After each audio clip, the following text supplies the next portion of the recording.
स्वयं चैतन्य महाप्रभु कहते हैं ये प्रसंग हमको बहुत ध्यान से सुनना चाहिए। महाप्रभु क्या बोले? बोले कि गाय का दूध पीते हैं, गाय का दूध पीते हैं तभी गाय माता हुई। बैल द्वारा खेतों को जोत करके अन्न पैदा किया जाता है, इसीलिए बैल हमारा क्या हुआ? पिता हुआ। बैल हमारा पिता हुआ। और पिता माता को मार करके खाते हैं हम, पिता माता को मार करके खाते हैं। क्या आपका यही धर्म कहता है? माता पिता को मार के खाते हैं, क्या आपका यही धर्म कहता है? ये आपका कौन सा धर्म है? कौन सा धर्म है? किसके भरोसे से आप इतना बड़ा पाप कर्म करते हैं? चैतन्य महाप्रभु स्वयं भगवान स्वयं धर्म की बात कह रहे हैं, धर्म की चर्चा कर रहे हैं कि धर्म क्या है। बोल रहे हैं आप इतना बड़ा पाप किसके दम पे करते हैं, किसके भरोसे पे करते हैं? बताओ आप। काजी कहता है, काजी भी कम वो नहीं था, काजी भी बहुत विद्वान था अपने धर्म के मामले में। काजी कहता है पंडित जी आप लोगों का जिस तरह से वेद पुराण है उसी तरह से हमारी किताब कुरान भी है। कुरान में भी प्रवृत्ति और निवृत्ति मार्ग को बताया गया है, विवरण दिया गया है। निवृत्ति मार्ग के अनुसार प्राणी मात्र का वध ही निषिद्ध है। ये काजी कह रहा है, कुरान भी कह रहा है कि निवृत्ति मार्ग में प्राणी मात्र का वध निषिद्ध है। लेकिन अगर आप प्रवृत्ति मार्ग के अनुसार अगर वध किया जाए तो यह शास्त्र आज्ञा मान करके काम करने से पाप नहीं लगता है। वो कह रहा है प्रवृत्ति मार्ग से यदि हम किसी का वध करते हैं तो हमें पाप नहीं लगता है। पूर्व काल में हिंदुओं के कोई कोई मुनि गोवध करते थे। यही प्रश्न हम लोगों से पूछा जाता है ना। स्वयं काजी कह रहा है पहले के मुनि हुआ करते थे, गोवध करते थे कि नहीं? यज्ञ में गोवध होता था ना। काजी कहा, महाप्रभु बोले वेद में गोवध का निषेध है, तभी कोई हिंदू गोवध नहीं करता है। यदि फिर से जीवन देने की सामर्थ्य नहीं है तो वध नहीं किया जाता था।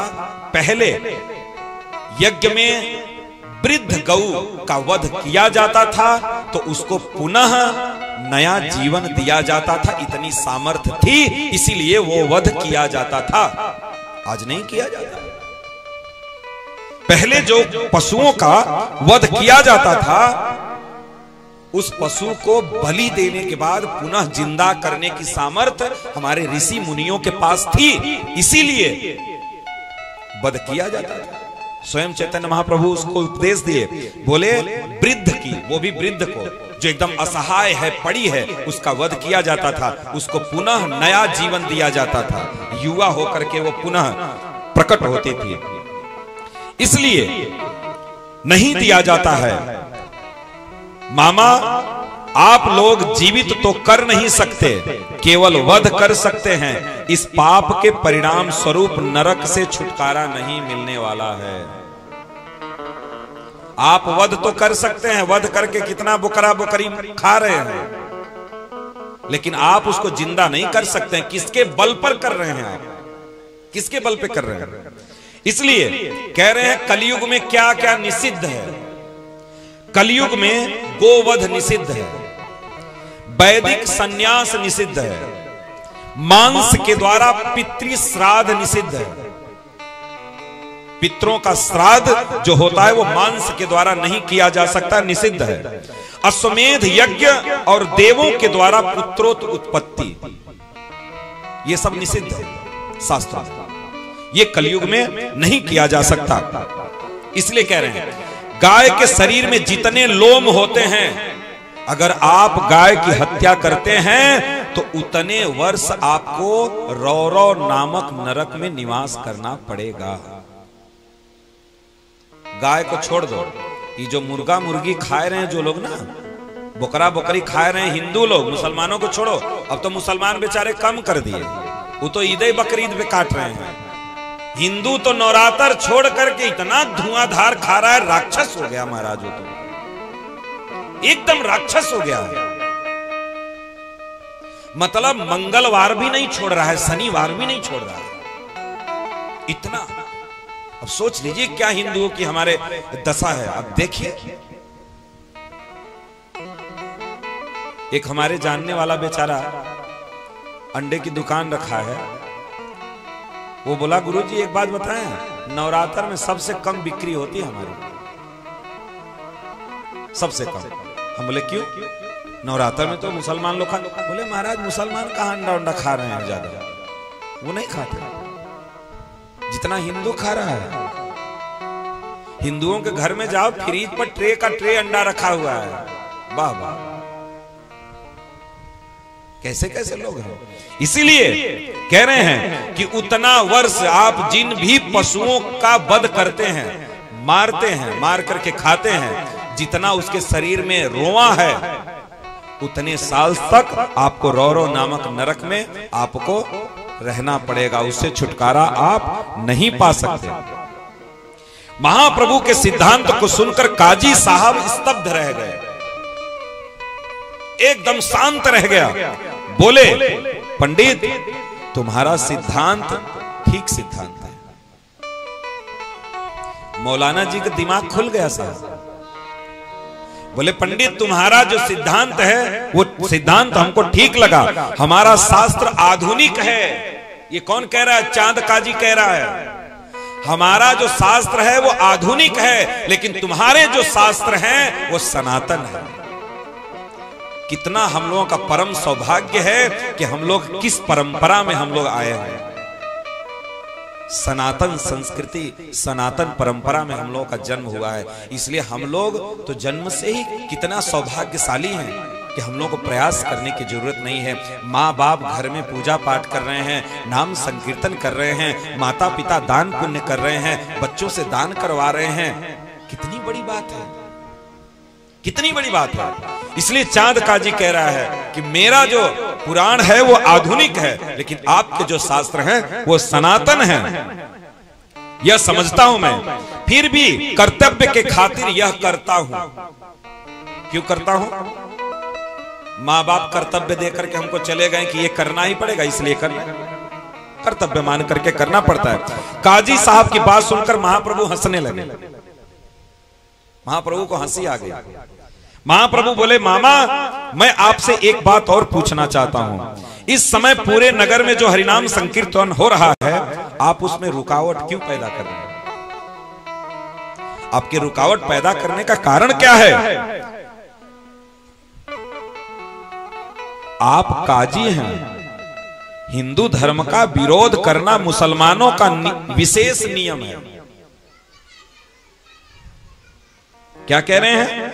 हिंदू धर्म का विरोध करना मुसलमानों का विशेष नियम है।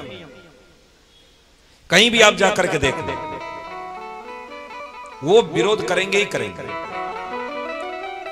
आप अपने सनातन संस्कृति का आप थोड़ा सा भी परचम लहराइए, देखिए समस्या आ जाएगी। इसलिए काजी कहता है, सभी लोग आपको गौर हरि कहते हैं, तभी मैं भी आपको गौर हरि कहकर पुकारता हूं। इस प्रश्न के संबंध में आपको सब कुछ बताऊंगा, लेकिन थोड़ा एकांत में हो जाइए तब। महाप्रभु बोले, एकांत की जरूरत नहीं, ये जितने एकत्रित हुए हैं ये सब हमारे भक्त हैं, सब हमारे पार्षद हैं। इसलिए तुम इन सब के सामने जो कुछ भी कहना है वो तुम कहो, आपको डरने की जरूरत नहीं है। काजी कहता है, ध्यान से सुनिए, हरिनाम का विरोध करने वाले, सनातन संस्कृति सनातन धर्म का विरोध करने वालों के साथ स्वयं भगवान क्या करते हैं? स्वयं चांद काजी अपने मुख से कह रहा है, जिस दिन मैंने मृदंग और तोड़ करके कीर्तन बंद करवाया था मायापुर में जाकर के, जिस दिन मैं मृदंग तोड़ करके कीर्तन बंद करवाया था, उसी रात मैंने एक भयंकर सपना देखा था। एक भयानक नरसिंह मूर्ति आकर मेरी छाती पर चढ़कर मेरा वध करने के लिए उद्यत हो गया था। सपना उद्यत हो गया था। डर के कारण मैं अधमरा हो गया, दांत पीसते हुए उस भयंकर मूर्ति ने कहा, मृदंग के बदले मैं तेरा वक्षस्थल तोड़ दूंगा, वक्षस्थल तोड़ दूंगा। तूने मेरे कीर्तन में बाधा डाली है, मैं तेरा संहार करूंगा। मैं आंखें मूंद कर कांपने लगा और मन से मैं उसी दिन शरणागत हो गया था, उसी दिन शरणागत हो गया था। और चांद काजी ने अपना कपड़ा हटा करके उस पंजे का निशान भी दिखाया। यह काम स्वप्न में हुआ था, लेकिन फिर भी छाती पर निशान पड़ गया था नरसिंह भगवान के पंजे का। बोले मैं तोड़ दूंगा, इसलिए दिखाया। महाप्रभु जो पूरे जगत में हरिनाम का प्रचार करने आए थे, उन्होंने हरिनाम की रक्षा की स्वयं भगवान। इसलिए मेरा मन कहता है कि आप ही ईश्वर हैं। मैं उसी दिन से कीर्तन में बाधा देना बंद कर दिया। काजी कह रहा है, जिस दिन से नरसिंह भगवान आकर हमारे छाती पर चढ़े थे, उसी दिन से बाधा देना मैं बंद कर दिया। अब किसी का मृदंग नहीं तोड़ूंगा जीवन में, अब कभी हरिनाम संकीर्तन का विरोध नहीं करूंगा। काजी की बात सुनकर महाप्रभु कहे, आपके मुख से हरि कृष्ण राम नारायण नाम निकले, यह तो बहुत आश्चर्य की बात है, बहुत आश्चर्य की बात है। आप सभी पापों से मुक्त हो गए हैं, आप बहुत भाग्यशाली हैं। तुरंत काजी ने कहा कि भांजे, एक वचन मैं और आपको दे रहा हूं कि मैं अपनी परंपरा से संकल्प लेकर के जाऊंगा कि मैं ही नहीं, मेरे खानदान मेरे कुल में आने वाला कोई मुसलमान आपके हरिनाम का विरोध कभी नहीं करेगा। ये मैं आपको वचन दे रहा हूं। एक ही बार में सुधर गए, लाइन पे आ गए की बार।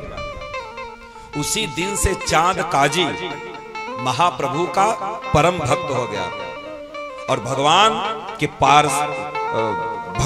पार्षदों में उसकी गिनती हुई। इसीलिए तो उनकी कथा आज हम चर्चा कर रहे हैं।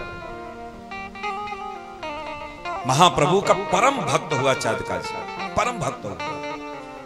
हरिनाम संकीर्तन करना और हरिनाम संकीर्तन करवाना उसका स्वभाव हो गया।